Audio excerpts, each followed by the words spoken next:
Welcome to Dr. Jester Rants, and I'm gonna rant about this. This is actually kind of disturbing. I didn't cover this at the beginning because I thought this would be pretty much the only thing the media would be talking about in the US for, weeks. But apparently, they didn't. Only one mainstream media actually covered it, and it was Fox News.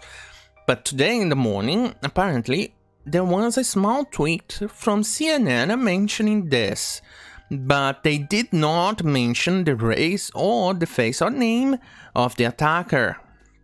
It's actually disturbing because this is pretty much what is racial bias is. Jesus Christ. And the worst thing is that a thug, even though I actually felt a bit sad and sympathetic after the George Floyd kept crying for his mother, but he was still a thug. He resisted arrest. He insisted to be tackled on the ground. He asked the police officer to secure him on the ground, and yet people protested, and it has been going on over 70 days now, probably going 80 days since his death, and since the riot started. Cities have burned, people have been killed, protests have happened, looting has happened, burning stuff happened. Everything under the sun you could possibly imagine has happened over the death of a thug. But not even a single peep over the death of a very innocent 5-year-old kid. That's actually kind of disturbing. It actually took me, a fucking Latino, to point this out. Is this pathetic? I think so. Why is there a media blackout on the execution killing of a 5-year-old boy who was innocently riding his bicycle from the blaze? Major news networks have not reported on the atrocious of 5-year-old on the atrocity that happened with the 5-year-old Canon Hinnant. Hinnant, I don't know how to pronounce his name. The blackout of coverage on the murder of the young boy has sparked the hashtag Say His Name on Twitter. As reported at the blaze, Canon Hinnant was riding his bicycle in front of his father's house in North Carolina early Sunday evening. That's when Darius and Sessoms allegedly walked up to the boy, put a gun to his head, Jesus fucking Christ, and executed him, and then Sampson's, a 25-year-old convicted felon, fled to his home next door in the town of Wilson. And this is actually an execution. It wasn't even what would you call an accident. It was an actual execution. And where are the goddamn fucking protests? Not even a single peep. And where are the fucking eulogies? The moments of silence, the multiple requests to put the guy on death row like they did with the police officers and things like that. Not even a single peep. Nayfi's reaction was he was playing with the kids, Libran told WURAL. For a second I thought that couldn't happen. People don't run across the street and kill kids. First responders transported the boy to Wilson Medical Center where he was pronounced dead. I mean, at least on George Floyd's case, he has already lived quite a lot. The kid here was barely even beginning his own life. Jesus, he was just an innocent kid doing nothing. He wasn't high like George Floyd was. He wasn't resisting anything like George Floyd did. I mean, good fucking God. Sessions later drove away in a 2019 Toyota Corolla, but was arrested by the U.S. Marshals South Carolina's Regional Task Force. And then they say that thugs like Sessom are disadvantaged. But then again, who is so disadvantaged that actually has a 2019 Toyota Corolla? I couldn't afford something like that, and look at the color of my skin. I'm considered a fucking pasty white here in where I live.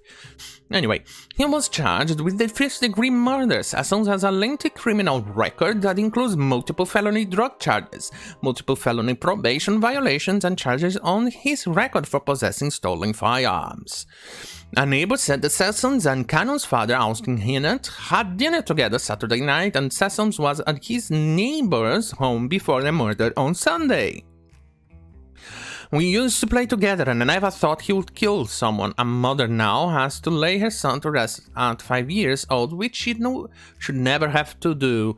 He'll never be forgotten. Hinnant's cousin, Rachel Pipkin, told WUNCN. WUNCN. Okay. He would come over him, and my husband would always talk back and forth, and he would ask my husband to put air in his tire. Neighbor Charlene Woburn said of the boy, if he saw me on the porch with a popsicle, he would always come over and ask me if he could have a popsicle.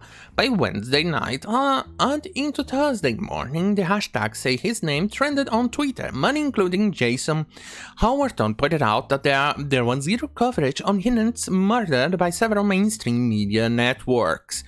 As you can see, not even a single peep. Just today, as this...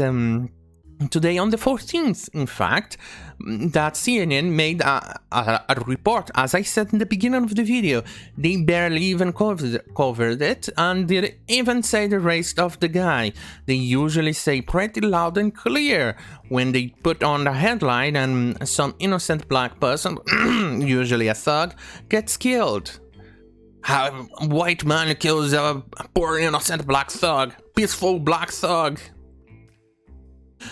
Yesterday, a 5-year-old was riding his bike playing outside his house with his 2 sisters. His neighbor, with already multiple felony charges, walked up to him and shot him dead at point blank. In fact, executed him with a shot on his head.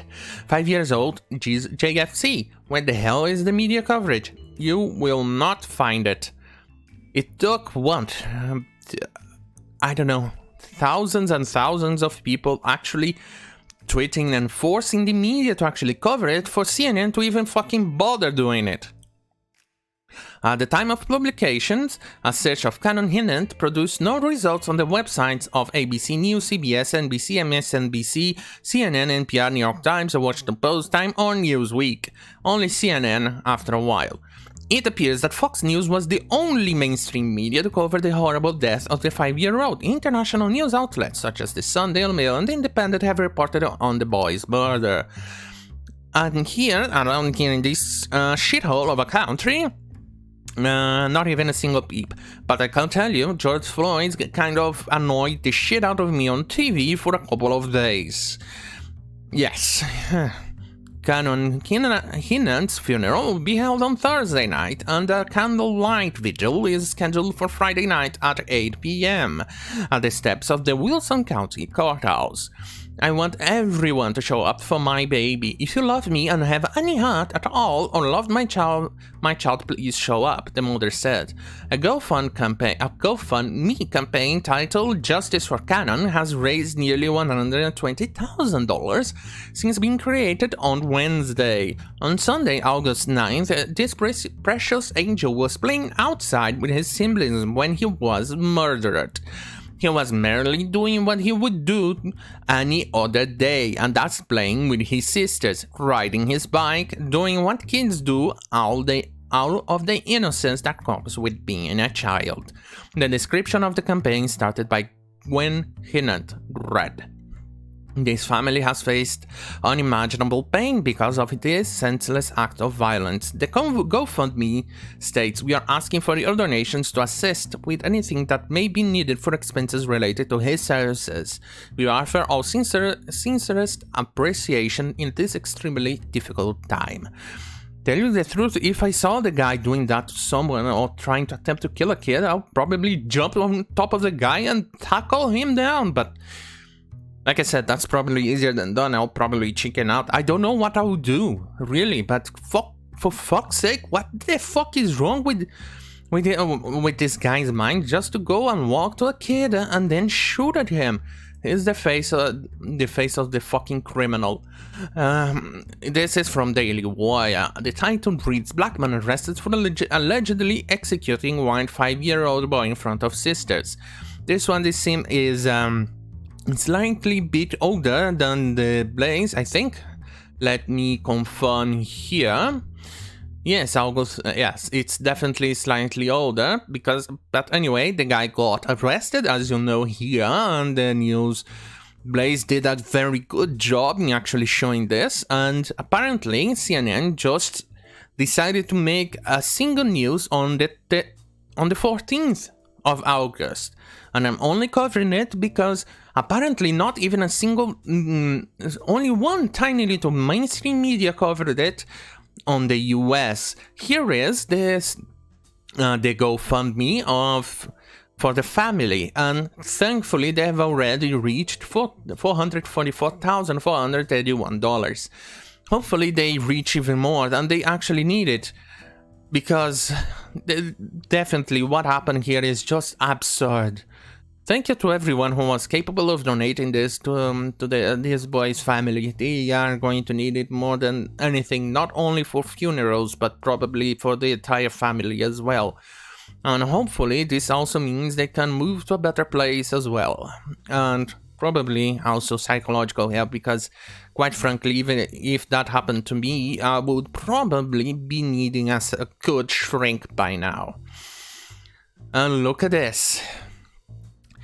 It's actually quite a lot of money, thank God. Let's see. Well, okay, already refreshed. So this is the actual number as of right now. Hopefully this helps a little bit the family, because they need it. It's just absurd. The evil that some people are capable of lashing out. And then you leave to the mainstream media to make this thing even worse than it already is by completely ignoring everything. And I'm not even going to search for it on the CNN article, because I'm afraid of doxing myself. And I don't really want to dox myself on this, because quite frankly... Anyway, thank you for watching, and thankfully this is the end for a depressing video. Good night.